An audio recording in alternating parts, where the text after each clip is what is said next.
The Banana Massacre was a massacre of workers for the United Fruit Company that occurred on December 6, 1928 in the town of Ciénaga near Santa Marta, Colombia.After U.S. Officials in Colombia, along with United Fruit representatives, portrayed the workers' strike as communist, with subversive tendency. In telegrams to the U.S. Secretary of State, the government of the United States of America threatened to invade with the U.S. Marine Corps if the Colombian government did not act to protect United Fruit's interests. An unknown number of workers died after the conservative government of Miguel Méndez sent the Colombian army to end a union strike for better working conditions. Gabriel Garcia Marquez depicted a fictional version of the massacre in his novel, 100 Years of Solitude, as did Álvaro Cepeda Zamudio in his La Casa Grande. Strike. The workers of the banana plantations in Colombia went on strike in December 1928. They demanded written contracts, 8-hour workdays, 6-day work weeks and the elimination of food coupons.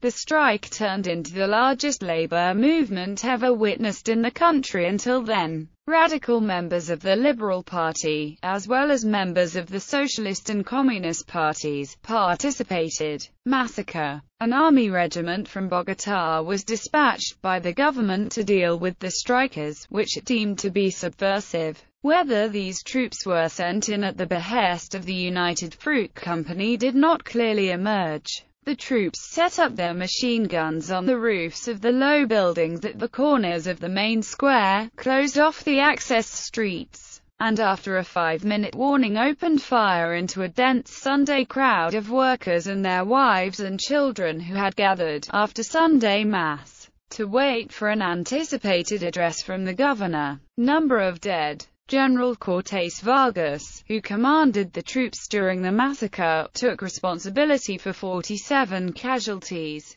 In reality, the exact number of casualties has never been confirmed. Herrera Soto, co-author of a comprehensive and detailed study of the 1928 strike, has put together various estimates given by contemporaries and historians, ranging from 47 to as high as 2,000. Survivors, popular oral histories and written documents give figures 800-300 killed, adding that the killers threw them into the sea. Among the survivors was Luis Vicente Games, later a famous local figure, who survived by hiding under a bridge for 3 days. Every year after the massacre he delivered a memorial service over the radio. Another version by official José Gregorio Guerrero said that the number of dead was 9, 8 civilians and 1 soldier. Guerrero added that Jorge Eliezer Gaitán had exaggerated the number of deaths.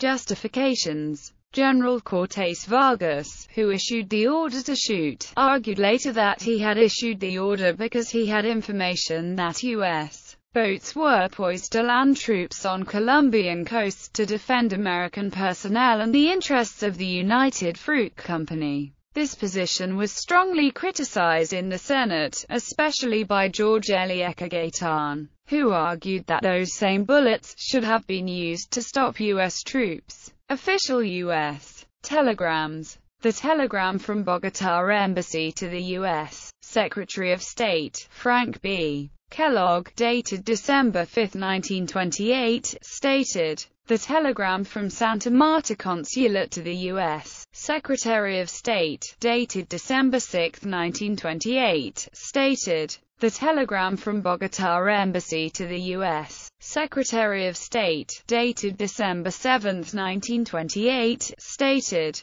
the telegram from the U.S. Department of State to Santa Marta Consulate, dated December 8, 1928, stated, the telegram from Santa Marta Consulate to the U.S. Secretary of State, dated December 9, 1928, stated, the dispatch from Santa Marta Consulate to the U.S. Secretary of State, dated December 11, 1928, stated, the dispatch from Bogotá Embassy to the U.S. Secretary of State, dated December 11, 1928, stated, the dispatch from U.S. Bogotá Embassy to the U.S. Secretary of State, dated December 29, 1928, stated, the dispatch from U.S. Bogotá Embassy to the U.S. Secretary of State, dated January 16, 1929, stated, consequences. Guerrilla movements in Colombia such as the Revolutionary Armed Forces of Colombia argued that the growth of communism in Colombia was triggered by atrocities like these,